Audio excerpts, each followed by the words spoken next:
Muy buenas tardes amigos, muchísimas gracias por acompañarnos aquí en ZTV.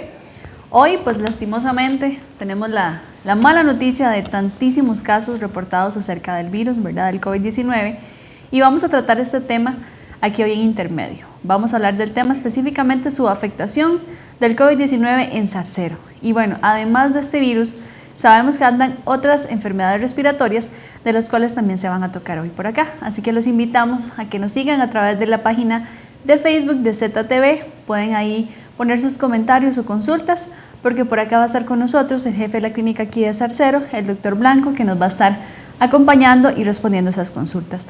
Doctor, muchísimas gracias por acompañarnos en esta tarde. Con mucho gusto, es un honor en realidad compartir con ustedes y compartir con toda la audiencia de este canal, que aquí en Zarcero es muy alta.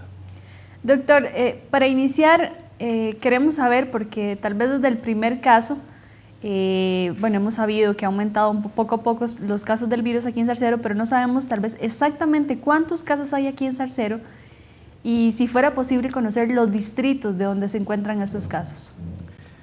Bueno, en realidad tuvimos una etapa inicial en la que pues estábamos muy felices, estábamos entre los últimos 10 cantones que no tenían casos y pues en realidad esa felicidad se nos cortó de pronto porque hace 2 meses, ya vamos para 2 meses de estar con este problema, aparecieron los primeros casos. El primer caso, desde luego, pues fue el muy conocido, apareció en Llano Bonito y de ahí surgió otros casos que simultáneamente aparecieron en Tapesco y en Los Ángeles. Y pues estábamos tranquilos o felices porque de alguna manera habíamos ido mejorando en cuanto a que no aparecían más casos, pero lamentablemente este viernes apareció otro caso más, en el sector de San Luis. Entonces, en realidad, pues tenemos ya 4 lugares con casos, y lo que nos llama esto es la atención sobre la importancia de no descuidar el distanciamiento, de no cuidar las burbujas que de tanto habla el señor ministro, que a veces uno se le olvida o uno quiere posiblemente acomodar la burbuja y hacerla más grande y meter un poco de gente, meter a los vecinos, meter a los amigos dentro de la burbuja, pero eso no funciona. Efectivamente, hoy con los 294 casos reportados en el país, esto ya nos llama la atención de que estamos en una etapa muy cercana al contagio comunitario, y esto es lo que realmente nos tendría que poner a repensar qué estamos haciendo y qué no estamos haciendo bien, porque principalmente estamos vemos los casos y como no vemos un montón de muertos como en otros países, creemos que es que no se nos van a morir. Sí, se nos van a morir y se van a morir más.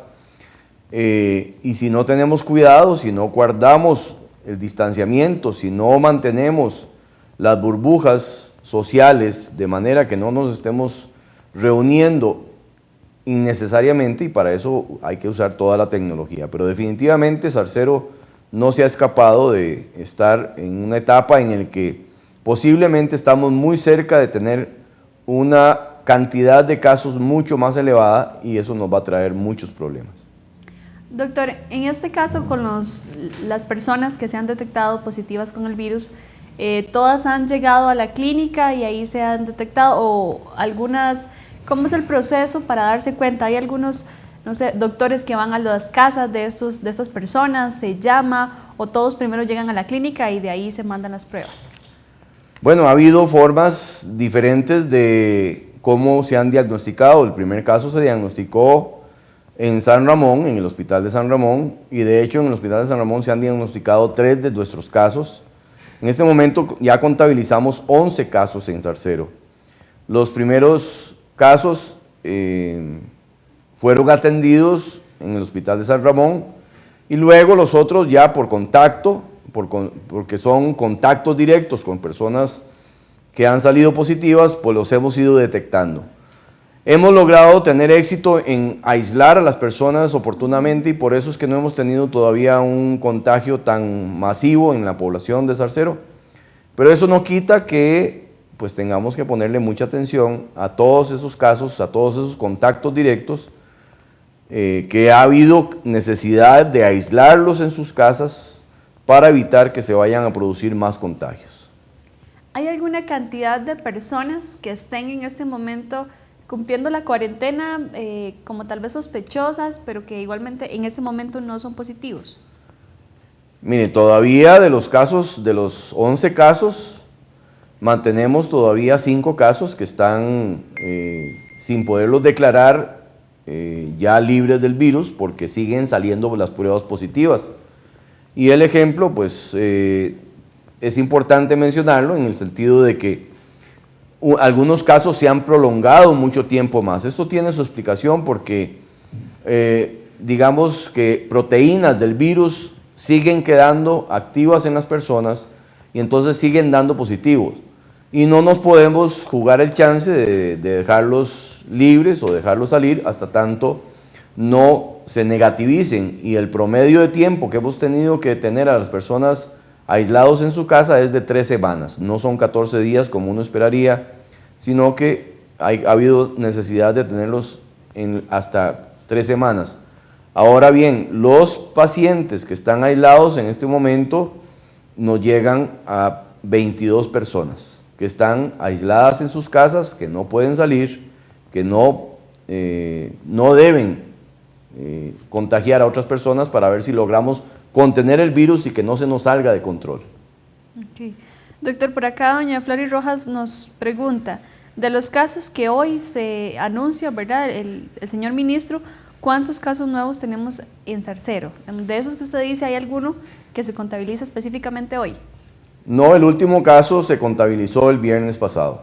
No está metido dentro de la cantidad de hoy. Estamos haciendo pruebas, todavía nos faltan algunos resultados para poder saber si van a aparecer más casos nuevos, pero de los 294 que se anunciaron hoy, ninguno es de Zarcero, por lo menos en este momento. Okay.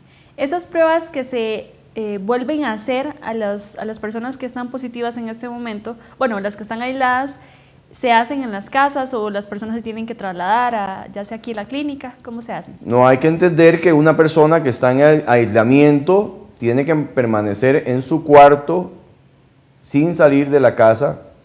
Si hay otras personas que conviven con él en la casa, no pueden juntarse unos con otros, ni para comer, ni para ver televisión, ni nada. La persona tiene que estar en completo aislamiento dentro de su casa o dentro de su cuarto. Y las muestras se toman directamente en las casas de los que han estado saliendo positivos.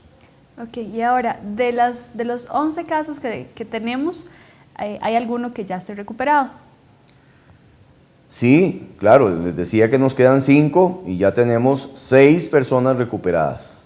Excelente. Esas 6 personas pues nos hace estar felices porque en realidad no requirieron ni estar en una unidad de cuidados intensivos, ni tampoco fallecieron.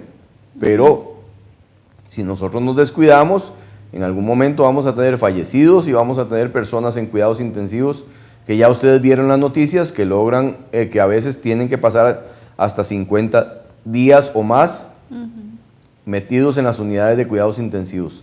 Esta es una enfermedad que, por desgracia, su principal daño consiste en dañar el pulmón, pero daña también algo que se llama el endotelio de los capilares. Los vasos sanguíneos por dentro se dañan y esto es lo que hace que el cuadro se vuelva mucho más grave y que en personas que ya tienen daño pulmonar o tienen daño cardíaco o tienen daño del endotelio, como los diabéticos, por ejemplo, los hipertensos, que normalmente ya hay un daño intrínseco dentro de los capilares y dentro de los vasos sanguíneos, esto agrava la enfermedad y por eso es que la enfermedad no sale tan fácil. No es que uno pueda pensar que en una semana o en 15 días, como ocurriría con cualquier virus, los virus normalmente lo que tardan son 3-4 días, pero esta enfermedad a veces ha tenido personas hasta 50 y más días en unidades de cuidados intensivos o internados y eso es lo que hace muy difícil controlar la enfermedad.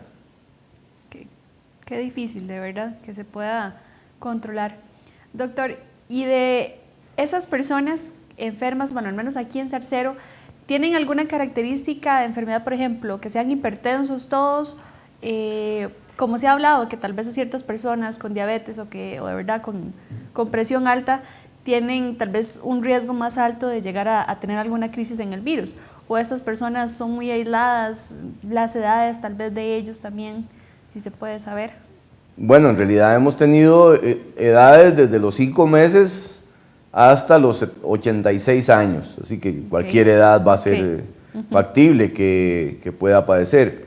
Y también tenemos hipertensos, tenemos diabéticos, tenemos asmáticos.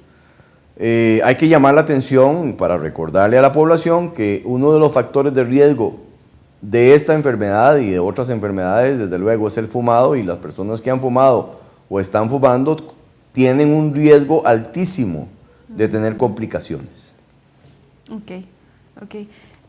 Estábamos hablando al inicio que aparte del COVID específicamente, andan otros virus respiratorios, ¿verdad? ¿Cuáles serían esos virus y a quiénes están afectando principalmente? Bueno, es importante conversar de que las otras enfermedades no han desaparecido en el país. Claro que el confinamiento y la separación y el aislamiento ha mejorado en todo el país y ya no hemos tenido tantos virus como en otros años. Y con la entrada del invierno siempre teníamos un repunte porque al estar los niños en las escuelas, siempre había mucho contagio entre los niños que llegaban a la escuela, etc. Eso este año no sucedió porque con la entrada del invierno la gente estaba en sus casas, se habían suspendido las clases y eso hizo que se disminuyera mucho la cantidad de contagios de los otros virus, como el respiratorio sincicial, como los virus de la influenza, que también los tenemos, y cualquier otro virus. Nosotros tenemos controlados o bajo un sistema de control 19 tipos de virus, que son los que se mantienen en la población en diferentes momentos del año, y eso no ha disminuido. También hay que llamar la atención de que muchos de los problemas respiratorios que estamos teniendo en los pacientes asmáticos o los pacientes que tienen rinitis alérgica están también relacionados con la llegada de esta famosa nube de polvo del Sahara, que sí se nota y se siente porque las personas que tienen problemas de tipo alérgico en las vías respiratorias, sobre todo en la nariz, en la garganta o en los bronquios, se ven más afectados. Y esto es algo que no hemos podido evitar, porque el hecho de estar en su casa no significa que no va a estar bajo el efecto de estas otras causas de infecciones respiratorias, que pueden ser incluso los hongos, porque las esporas de los hongos, cuando uno está metido o encerrado en un solo lugar, es fácil que le lleguen, y sobre todo si hay tanta humedad como estamos este año, con un aumento muy importante en la cantidad de lluvia y tenemos relativamente poco sol. El sol, al fin y al cabo, es un mecanismo de eliminar los virus. Los virus no sobreviven cuando hay sol. El sol, la luz ultravioleta y la luz misma del sol es capaz de desactivar los virus una vez que están fuera del cuerpo. La verdad es que tenemos una cantidad importante de infecciones respiratorias, más o menos el 50% corresponde a virus y el otro 50% a problemas respiratorios relacionados con las alergias que afectan a las personas que tienen algún tipo de trastorno alérgico a cosas que respiran. Doctor, por acá nos están haciendo una consulta. Dice Angélica, ¿cómo diferencia una gripe a una reacción alérgica? Por ejemplo, una rinitis. Sí. Bueno, pues vieras que a veces es difícil porque los síntomas son muy parecidos. Uno toma en cuenta varias cosas, pero lo principal es que una rinitis o un problema alérgico de las vías respiratorias usualmente no transcurre con fiebre muy alta. Aunque puede dar fiebre, son fiebres que llegan alrededor de 38, 38 y medio como máximo.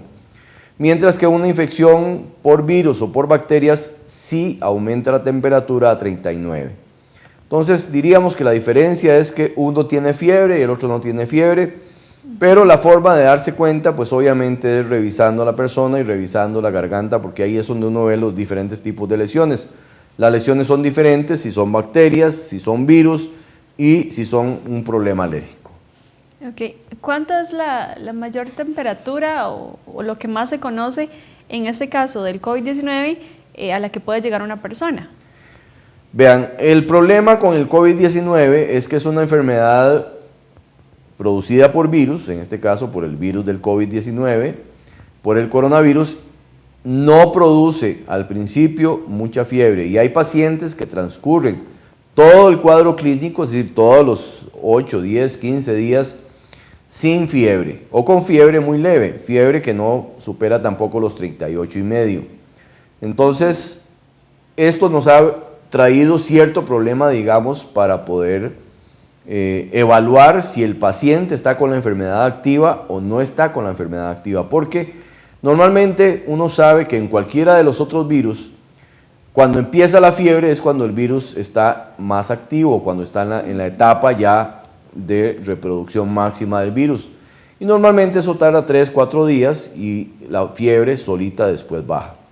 Entonces uno normalmente en el tratamiento le da acetaminofén o le da un medicamento para bajar la fiebre y al cabo de 2, 3 días la persona ya le pasa la fiebre y ya se siente mejor y ya no tiene tanto problema. Pero el coronavirus tiene un comportamiento un poquito diferente porque primero no produce un gran efecto de calentura. Si fuera así sería muy fácil diagnosticarlo, porque entonces si le da calentura y está con mucha fiebre, pues uno sabe que tiene algún virus y sería más fácil de diagnosticar, pero en este caso no tenemos todavía, de no ser los exámenes del frotis nasofaringio, que es la toma de la muestra que ustedes han visto por televisión, que se toma en la nariz, de no ser eso, mandado al laboratorio para hacer una prueba que se llama PCR, que es una prueba que por cierto es muy cara. En promedio, las pruebas de los pacientes de coronavirus cuestan $300 cada uno. Y eso también hay que tomarlo en cuenta porque no es tan fácil estarle haciendo pruebas a todo mundo si no tiene alguna evidencia clínica que le haga a uno sospechar que el paciente efectivamente tiene la enfermedad. Qué increíble de verdad ese costo. Doctor, también nos pregunta por acá, bueno, Rafa Campos nos dice, ¿las mascotas podrían transmitir el COVID-19? Hasta el momento no hay ningún estudio que diga eso, es decir, al contrario, todos los estudios que se han hecho, este es un virus de los seres humanos, se sabe que al principio el virus mutó posiblemente en algún animal, como ha ocurrido con las últimas mutaciones de los virus, pero el virus muta en el animal y una vez que se adapta al ser humano, sigue atacando al ser humano y hasta el momento no se ha encontrado que el virus ataque a ningún otro animal, solo a los seres humanos. Ok. Doctor, bueno, con todo esto del virus sabemos que ha cambiado bastante, lo que era normal para todos en muchas prácticas y también en la caja sabemos que se han estado dando ciertas consultas por medio de teléfono. ¿Cómo ha funcionado esto aquí en Zarcero? Bueno, si podemos hablar igual, si ha sido a nivel nacional, ¿cómo ha funcionado y cómo va a seguir funcionando? Porque sabemos que este virus no se va a ir así nomás, bueno, ya no se va a ir, y que esto de la vacuna también está bastante lerdo, ¿verdad? ¿Cómo funciona eso? Bueno, efectivamente, como usted lo menciona, el virus llegó para quedarse. Y cuando hablamos de un virus que llegó para quedarse, es que para el resto de la historia de los seres humanos el virus va a estar. Si recordáramos lo que pasó con el virus de la influenza en 1918, que fue cuando apareció el virus de la influenza, por lo menos uno de los tipos, ese virus ha mutado varias veces y ha producido diferentes variedades de influenza, pero es para tener el parámetro histórico. El virus de la influenza apareció en España, de hecho se llamó la gripe española, en 1918. Estaba terminando la Primera Guerra Mundial y en ese momento apareció la famosa influenza que produjo una gran cantidad de muertos a nivel mundial y que ha producido a través de la historia una gran cantidad de muertos. Bueno, de igual manera ese virus en algún momento mutó, cambió y comenzó a atacar a los seres humanos. El virus del coronavirus, nosotros tenemos en realidad circulando en Costa Rica 4 tipos de coronavirus. Uno es el COVID-19 y otros 3 virus que se llaman SARS, síndrome respiratorio agudo severo. ese tipo de virus están circulando, pero no son ni tan contagiosos ni tan mortales, aunque hay una variedad de virus de coronavirus, del SARS, que sí es bastante mortal. Lo que pasa es que no es tan contagioso. Aquí el problema es que nadie tiene defensas contra este virus, porque es un virus completamente nuevo. Y como es un virus completamente nuevo, que mutó, los estudios todavía están confusos. Algunos dicen que mutó en los murciélagos. Se supone que por ahí anda la cosa, pero nadie ha podido realmente todavía completar los estudios para llegar a demostrar sin lugar a dudas que eso fue así. Se habla mucho de las serpientes también, que pudo haber mutado, pero nosotros sabemos que los virus que atacan a los seres humanos son virus que atacan a los mamíferos, no atacan a los animales de sangre fría. Entonces difícilmente será por serpientes, posiblemente sí por algún tipo de mamífero que comparte cierta estructura genética que le permite que el virus mute ahí y luego regrese a los seres humanos. Efectivamente tenemos cambios importantes en el modo de trabajo. El virus ya llegó para quedarse y el modo de trabajo de la Caja Costarricense de Seguro Social nunca va a volver a ser igual que antes. Esto significa que tenemos que avanzar lo más pronto posible hacia la nueva modalidad de atención en la que esperamos que el 70% de las consultas sea mediante la modalidad de llamada telefónica o videollamada. La Caja Costarricense de Seguro Social está haciendo una gran inversión en este momento, está montando una compra de equipos para videollamadas que puedan ser conectados a las computadoras. Ya las computadoras afortunadamente las teníamos, pero hay que adaptarlas a las nuevas modalidades. Cuando digo que las computadoras ya las teníamos, pues el expediente digital único en salud, el EDUS, está disponible en este país desde hace casi 10 años, para nosotros en Zarcero desde hace 4 años.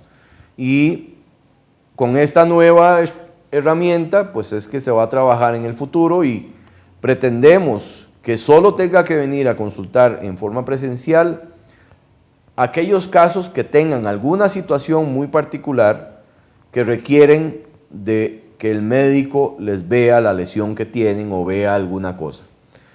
Claro que también este cambio va a hacer que mientras no tengamos una vacuna, pues muchas de las infecciones respiratorias que antes teníamos sigan manteniéndose bajas. Nosotros pasamos de estar atendiendo diario, cada día atendíamos 35 personas con infecciones respiratorias y en este momento estamos atendiendo 10 personas con infecciones respiratorias nada más.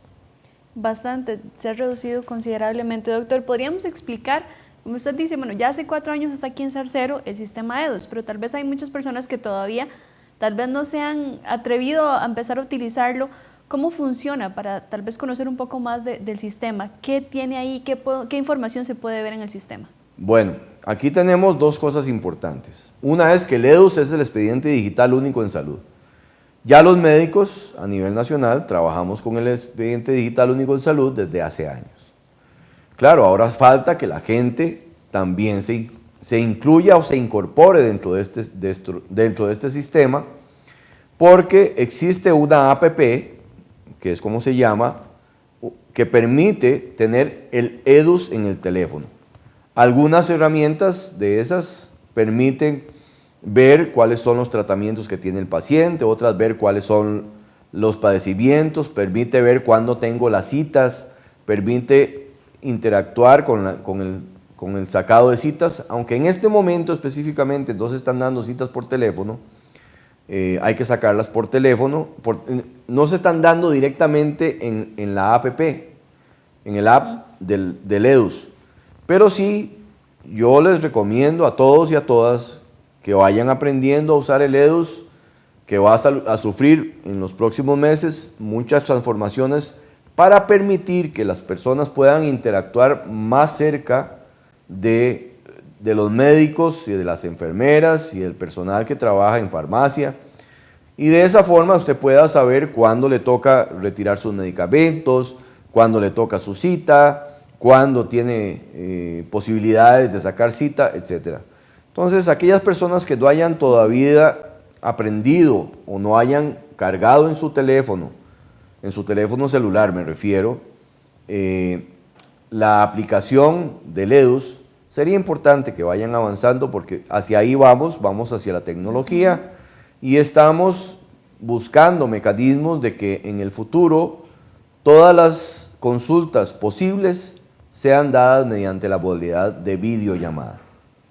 Bueno, en este caso también otra de las dudas que viene por acá es las personas que tienen medicamentos ya fijos, mensuales, por medio de la aplicación ya no es que tienen que ir a retirar ningún papelito para llevarlo a la farmacia, ellos simplemente lo van a seguir dando automáticamente o cómo se generan esos medicamentos que siempre hay que retirarlos.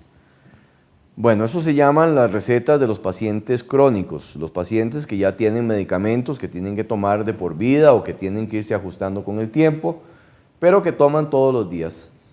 Los medicamentos ya desde hace tiempo, con la receta digital que nosotros tenemos desde hace 3 años aquí en Zarcero, ya no se hacían papelitos. El único papelito que se entregaba en la farmacia era un papelito que llevaba la lista de fechas en las que le corresponde retirar los medicamentos. Es importante aquí aclarar que para aquellas personas que todavía no conocen bien el sistema, las recetas se preparan desde 3 días antes y se mantienen hasta 2 días después. Esto es importante porque una vez que la receta se venció, es decir, usted tiene una fecha para retirar sus medicamentos. Si usted no retiró los medicamentos 2 días antes o 2 días después, las recetas son destruidas y son reintegrados los medicamentos de nuevo a la farmacia. Entonces no queremos que la gente se quede sin medicamentos. Para eso es que necesitamos que la gente avance a que aprenda cómo es que funciona el sistema nuevo. Y aquí tal vez sea importante también mencionar que durante estos 2 meses hemos tenido la modalidad de entrega de medicamentos casa por casa. Sin embargo, a partir de hoy, 1 de julio, tenemos la situación de que ya no se pudo seguir contratando los servicios para seguir entregando casa por casa. Se van a dejar nada más algunos casos muy especiales, porque para esta modalidad necesitábamos un vehículo, necesitábamos un chofer y necesitábamos un técnico que fuera a repartir los medicamentos.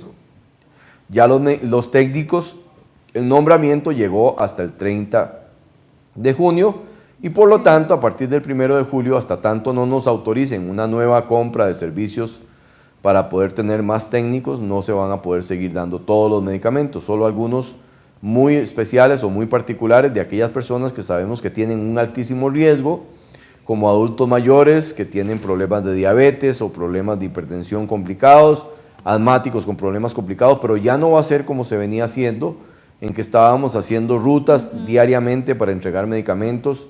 Eso por el momento no lo vamos a seguir manteniendo.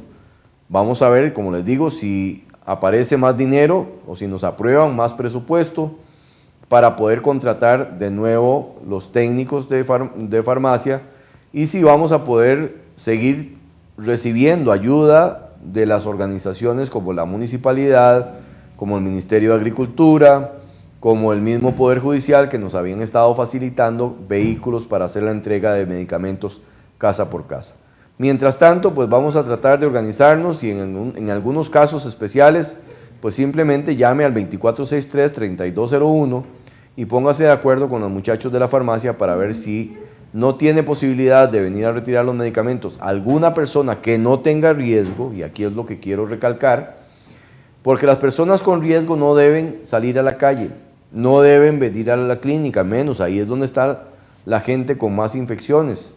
Entonces, pretendemos que a futuro muchas de estas consultas, como les digo, se transformen en consultas por videollamada o por llamada telefónica como estamos haciendo en este momento. Bueno, ojalá de verdad muy pronto puedan salir estos medios porque yo sé que ha facilitado mucho, como usted dice, especialmente a los adultos mayores que no tengan que trasladarse. Doctor, por acá nos preguntan que si las moscas podrían transmitir el COVID-19. Ya hablábamos antes de las mascotas, pero tal vez esto es de las moscas.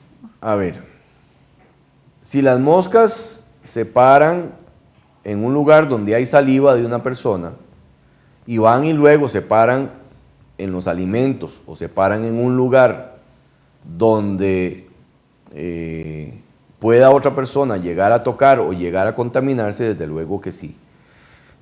Sabemos que las moscas se paran en todo y desgraciadamente uno a veces no tiene el cuidado de que cuando una mosca se para donde se pare, puede transportar en sus patas bacterias y virus. Desde luego que si transporta bacterias que son muchísimo más grandes, pues los virus con mucho más facilidad. Y recordemos que el medio de contaminación o el medio de transmisión es la saliva. Es decir, nosotros producimos secreciones en los bronquios, en la boca y en la nariz y en los ojos que son capaces de transmitir el virus. Entonces, cuando nosotros estamos con el virus, por eso es que se habla del distanciamiento para que no llegue la saliva de otra persona a nosotros. Sin embargo, si uno está estornudando y tose sobre una mesa, tose sobre un objeto, y ahí se llegan y se paran las moscas, y esas moscas luego van a la comida y uno come, pues ese es el mecanismo de transmisión. No es lo usual, porque la transmisión usualmente es directa. Es, yo estoy hablando con usted, estoy muy cerca y le transmito el virus en forma directa. Ok. Bueno, muy probablemente en este tiempo sabemos que aquí en Zarcero y en diferentes lugares por las lluvias hemos visto más de uno de estos feos animales que tenemos en la casa y por ahí viene la consulta. Doctor, sabemos que el impacto financiero hacia la caja ha sido pues considerable con todo esto de la pandemia, pero lo más importante, y ahí la consulta, los servicios normales que ha venido dando la caja se van a seguir dando con normalidad, en su momento todos los medicamentos y demás, porque realmente la inversión que ha hecho la caja en la compra de mascarillas y muchísimos implementos por la pandemia es bastante, ¿verdad? Pero tenemos que tener la tranquilidad de que vamos a continuar con todos los medicamentos que normalmente se vienen dando. Vean, este punto es muy importante. El asunto presupuestario para la caja, definitivamente la pandemia ha sido un desastre.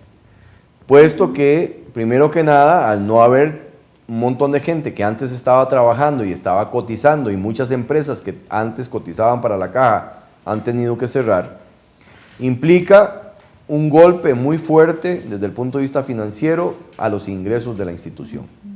Y eso no es algo que uno tenga que inventar. Es lógico que si todas las empresas han tenido que reducir la cantidad de personal y han tenido que despedir personal, pues todas esas personas ya no cotizan para la caja. Y al no cotizar, pues hay un gran vacío de falta de dinero dentro de la caja. Y a eso hay que agregarle que el costo de la atención propio de la pandemia ha sido astronómico. Va, como les dije, desde que cada prueba que se hace cuesta $300 y hay que pagarla. Imagínense ustedes que hay pacientes que se le hacen hasta 5 pruebas. Entonces, un solo paciente estaría gastando $1.500 solo en las pruebas para detectar el virus. A eso hay que agregarle los que están internados, los 56 que hoy están internados, todos los que han estado en cuidados intensivos, todos los pacientes que aunque están en sus casas se les ha dado apoyo con incapacidades, se les da apoyo con medicamentos, se les da apoyo con visitas a domicilio, se les visita con la enfermera. Es decir, todo eso son costos que se van aumentando muchísimo. Y aumentar los costos y disminuir los ingresos, pues va a traer una crisis que ya la estamos sintiendo, el país la está sintiendo, la Caja Costarricense de Seguros la está sintiendo y la vamos a tener todavía más fuerte. Recuerden ustedes que las noticias que dieron ayer, la misma Organización Panamericana de la Salud y la Organización Mundial de la Salud, dice que la crisis más seria nosotros la vamos a tener en el mes de octubre. Eso sí quiere decir que en los próximos 3 meses nosotros vamos a tener una situación que se va a volver insostenible desde el punto de vista del costo de la atención y desde el punto de vista de la necesidad que tenemos de usar los recursos racionalmente.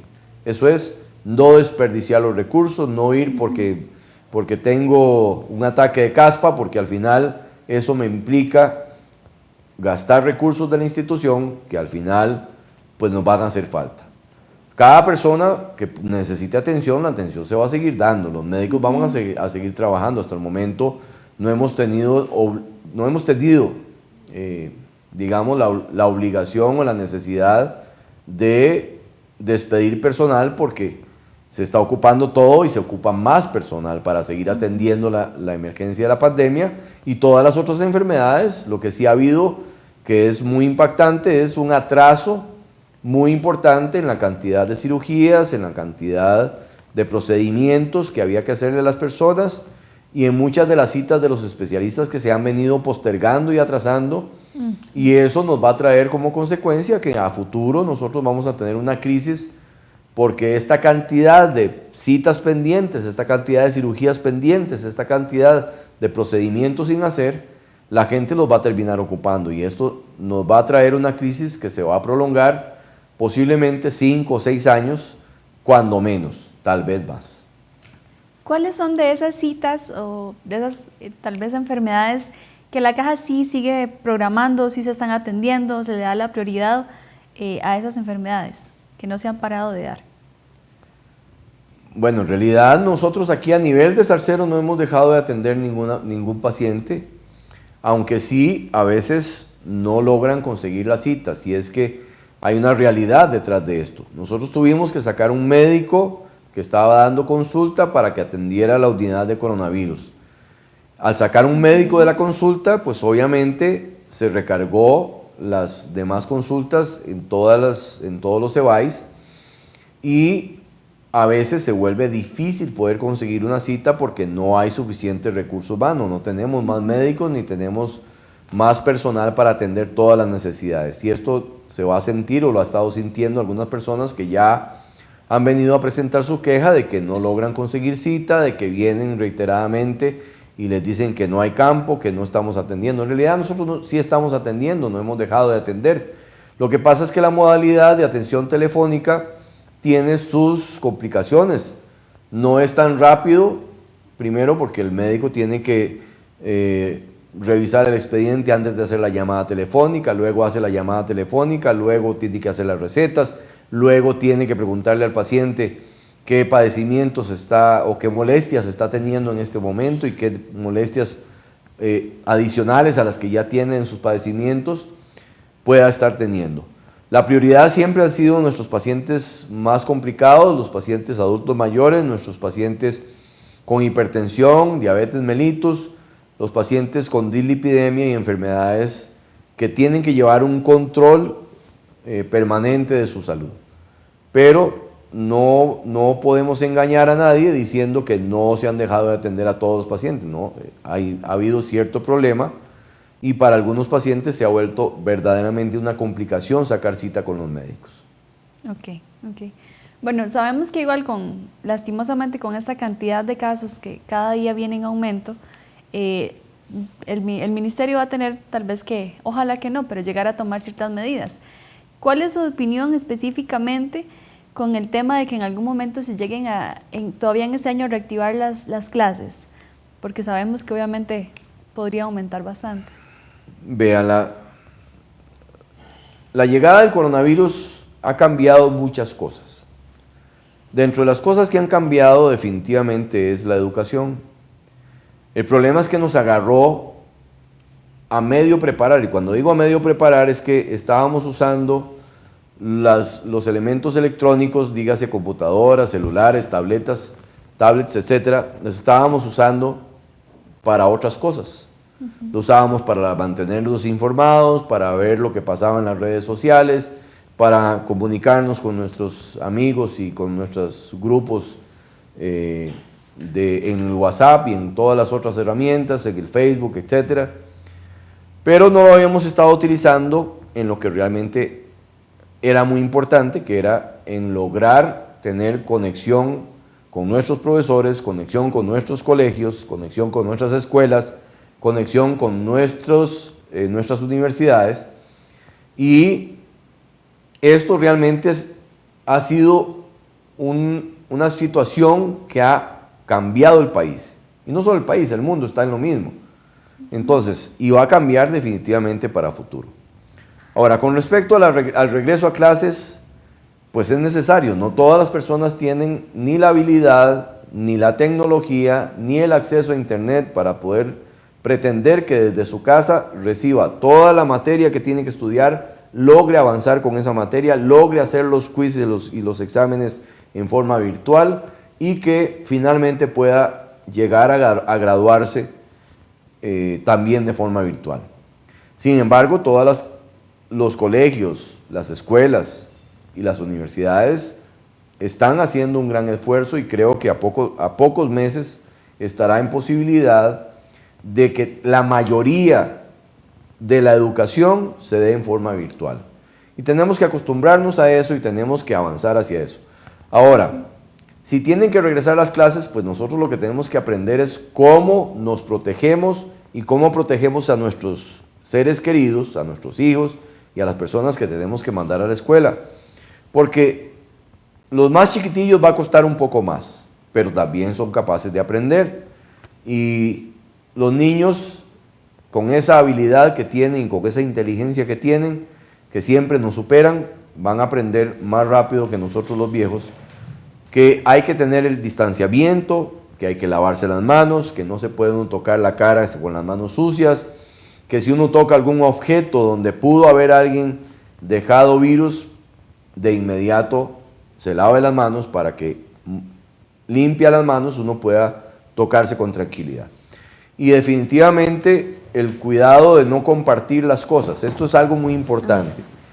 Uno a veces está muy acostumbrado a compartir desde el lapicero, el cuaderno, el bulto, compartir los objetos para jugar, compartir los objetos para alimentarse, compartir hasta la comida.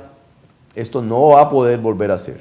Nosotros no podemos seguir compartiendo comida con otras personas, no podemos compartir nuestros útiles con otras personas, tenemos que aprender a protegernos, a usar la mascarilla, a usar la careta, mantener las manos limpias siempre que vamos a estar haciendo cualquier cosa y a mantener nuestro espacio limpio. Eso implica que el lugar donde estamos siempre esté muy limpio y lo hayamos esterilizado. Esterilizarlo no es comprar cosas sofisticadas, ahí ofrecen 1000 cosas que son carísimas. No se trata de tener un spray de un desinfectante a mano, no. Se puede hacer simple y sencillamente con un trapo limpio, con agua y jabón, si se tiene un poquito de cloro, pues mejor, pero nada más es cloro el corriente que se vende al 3% de concentración y que relativamente es fácil de conseguir y que nos podemos acostumbrar a tener un trapito húmedo que esté mojado con una solución de cloro, lo tenemos en una bolsita plástica, llegamos, limpiamos, lo volvemos a guardar en la bolsita plástica y seguimos la vida. Eso tenemos que aprenderlo, hay que enseñárselo a nuestros hijos, hay que enseñárselo a todas las personas y que nosotros debemos aprender a mejorar la limpieza y a mantener el distanciamiento necesario para que no compartamos unos con otros todas nuestras cosas, porque no se puede hacer eso. Si uno comparte todas las cosas de uno con otro, pues si uno en algún momento se infecta, pues va a infectar al que sigue y así sucesivamente. Doctor, ahora que estaba mencionando del cloro, pues la mayoría de lugares, en todo momento se ve el alcohol en gel o alcohol. ¿Qué es mejor para matar no solamente el COVID, en general los virus, el cloro, el alcohol en gel o inclusive el alcohol líquido? ¿Qué es lo mejor? Vean, todos funcionan. Y cuando les digo, desde el agua con jabón funciona y se ha probado en el mundo que sí funciona.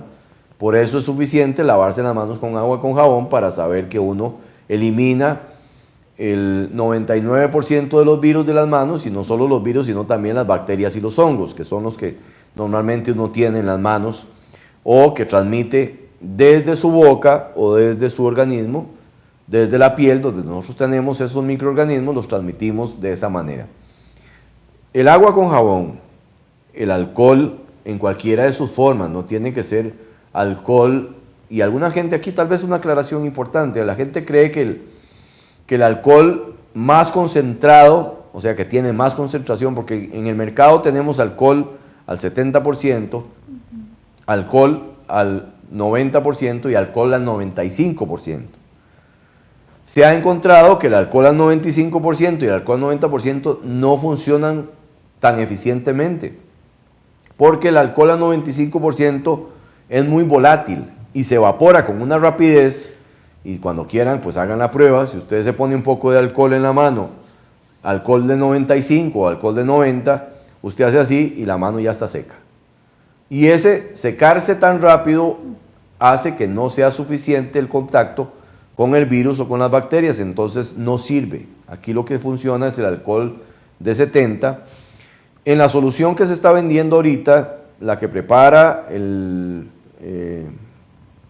la que vende, la que se vende normalmente, que la Fábrica Nacional de Licores está haciendo aquí en Costa Rica, esa es la mejor solución. Es una solución que tiene alcohol al 70% más peróxido. El peróxido es agua oxigenada, entonces tampoco es que tenga nada del otro mundo. Si uno quisiera preparar una solución con solo alcohol y un poquito de agua oxigenada, pues esa es la solución ideal. El agua oxigenada termina de hacer lo que no hace el alcohol, porque el alcohol al final siempre se evapora muy rápido y entonces queda un poquito de agua oxigenada. Esa es la solución más idónea para estar usándola en esa modalidad. Pero ya les dije, el cloro funciona perfectamente, el cloro al 3% funciona perfectamente. Lo que pasa es que uno no se pone cloro cada rato porque el cloro termina dañando la piel o termina dañando las prendas, la ropa. Si usted le echa cloro al 3% y le cae en la ropa se daña.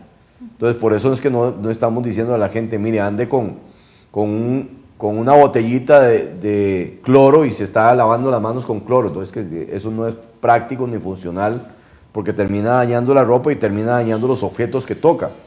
Pero para limpiar superficies como el escritorio, como los pasamanos. ¿Qué pasa con los alimentos, tal vez? Los alimentos, pues hemos aprendido que los alimentos se esterilizan cocinándolos y consumiéndolos calientes. Ese es el mecanismo. Entonces, uno lo que debe dejar es la costumbre de estar comiendo cosas con las manos. Para eso tenemos objetos. Y entonces, si nosotros nos acostumbramos a seguir comiendo con las manos, vamos a seguir contaminando los alimentos a la hora de consumirlos. Si tenemos las manos limpias, no pasa nada. El problema es que si no tenemos tiempo de ir a lavarnos las manos o hemos tocado objetos que están contaminados y luego vamos a consumir alimentos, pues nos vamos a enfermar. El mecanismo realmente de mantener los alimentos limpios, pues es simplemente mantenga los alimentos bien cocinados, tapados, que no le lleguen las moscas, que no le lleguen insectos, y lo ideal es consumirlos tan pronto se terminan de cocinar. Esa es la mejor forma. Claro que hoy en día pues tenemos muchos de los alimentos en la refrigeradora, a veces hasta por días, pues entonces calentemos los alimentos antes de consumirnos, no nos acostumbremos a estar consumiendo alimentos fríos que podrían estar contaminados y si están contaminados nos vamos a enfermar. Ok. Doctor, por acá nos pregunta Carlos, dice, se dice que todos vamos a llegar a contagiarnos del virus. ¿Eso es cierto antes de que haya alguna vacuna? Nadie ha podido decir en este momento cuánto va a tardar la vacuna. El problema aquí es que se habla mucho de que hay muchas vacunas que se están construyendo en este momento y que algunas incluso ya se ha empezado la etapa de pruebas. Eso es bueno al final, pero nadie nos garantiza que la vacuna va a estar disponible ni siquiera dentro de 2 años.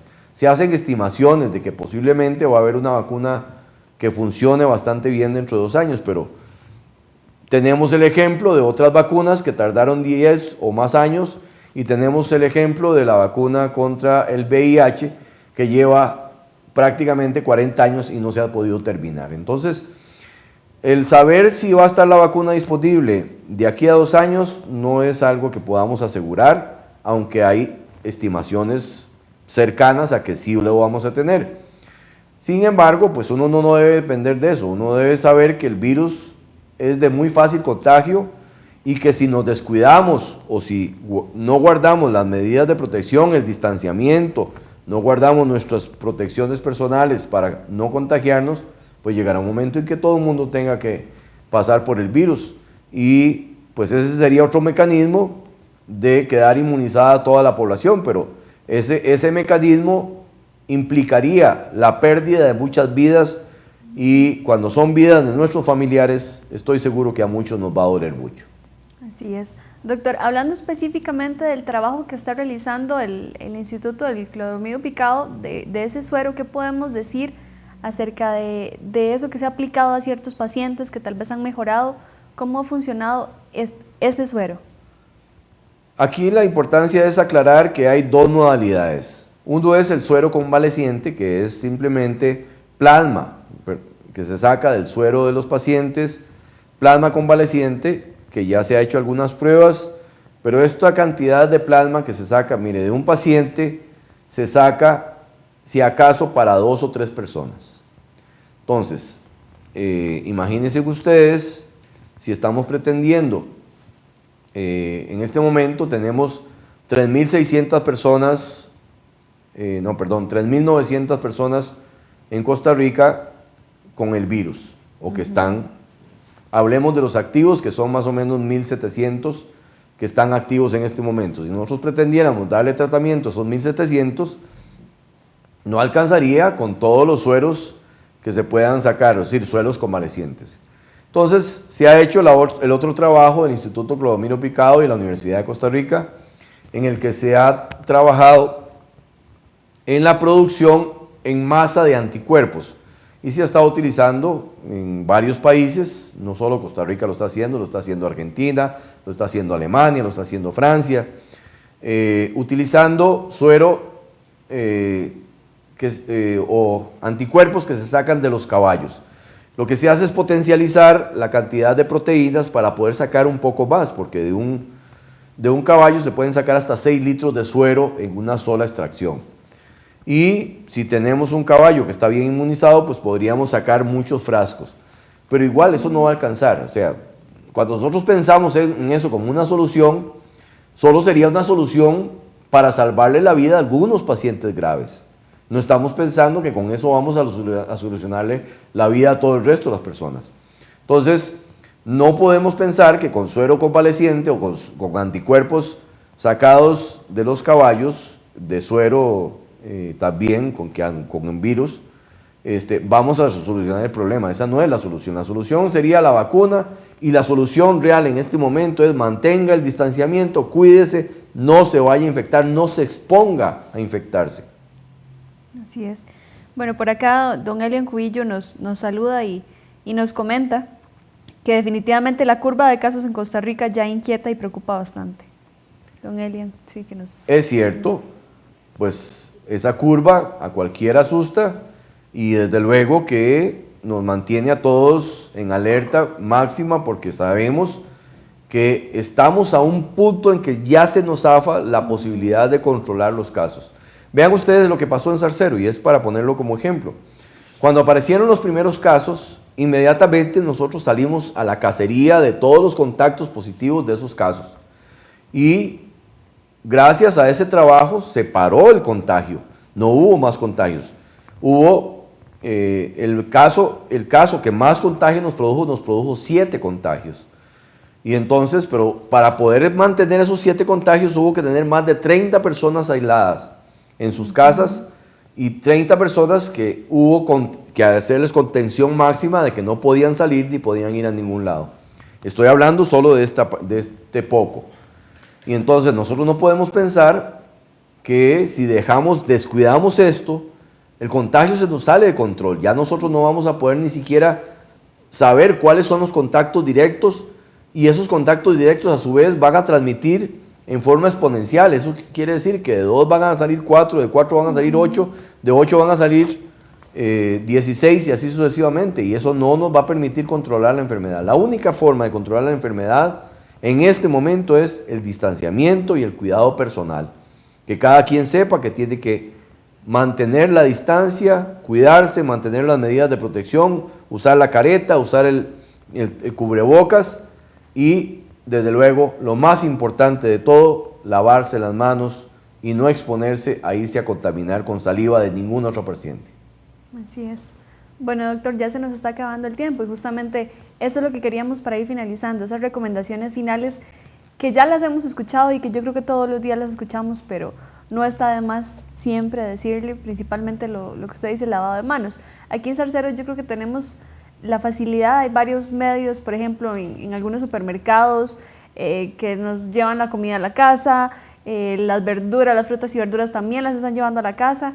Entonces yo creo que realmente podemos quedarnos más en la casita, ¿verdad? Doctor, ¿cualquier otra recomendación final? Pues sí, una última recomendación, y es que mantengamos la calma. Cuando les digo que mantengamos la calma, no significa que nos tenemos que dormir en los laureles, pero sí hay que mantener la calma. No podemos ni producir pánico ni hacer que la gente, porque hay gente que sí está muy asustada. Y tan dañino es el pánico como el tener a la gente en una situación de estrés muy elevado que vaya a producirle otros problemas como la depresión, como la ansiedad, y que también son padecimientos que a veces afectan mucho a las personas. También la recomendación, no descuidemos a nuestros abuelos. No porque tengan que estar en su casa, los tenemos que dejar abandonados. Es importante siempre estar atentos a preguntarles qué necesitan, en qué les podemos ayudar, qué es lo que están pensando, que quieren o desean hacer, porque desgraciadamente detrás de esto hay un grupo de gente que sufre mucho, en especial nuestros abuelos, que el distanciamiento ha llegado a ser tal de que a veces los hijos, los nietos, pasan semanas y ni se acuerdan de hacer una llamadita telefónica. Por favor, no seamos así, mantengamos siempre la cercanía familiar con todos nuestros pares, con nuestras personas que queremos y no los dejemos abandonados. Cualquier cosa que necesiten, que estamos para servirles. Desde luego que en la clínica pues estamos en la mejor disposición de ayudarles en lo que necesiten, solo que ahora, en la medida de lo posible, mediante llamada telefónica.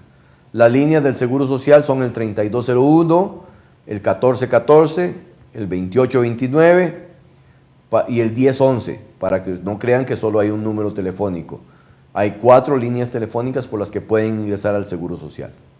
Perfecto.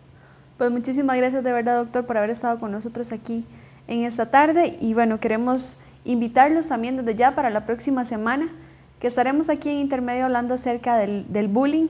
Estará con nosotros la psicóloga Iliana Rodríguez. Así que bueno, doctor, muchísimas gracias de verdad por haber estado con nosotros. Gracias a todos ustedes. Gracias por estar con nosotros en Intermedio. Nos vemos la próxima semana aquí en ZTV.